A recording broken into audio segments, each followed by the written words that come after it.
जिस तरह मकाम दुश्मन ने गुज़श्ता रात खुदा की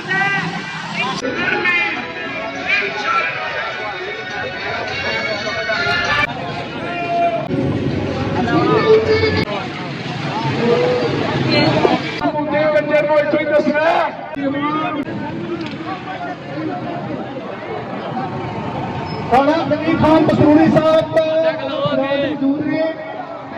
राणा खलील साहब राणा खलील खान पसरूनी साहब इंशाअल्लाह ताला अपने चीफ ऑफ आर्मी स्टाफ के साथ और पूरी पाक फौज के साथ शाना बिशाना खड़े हैं।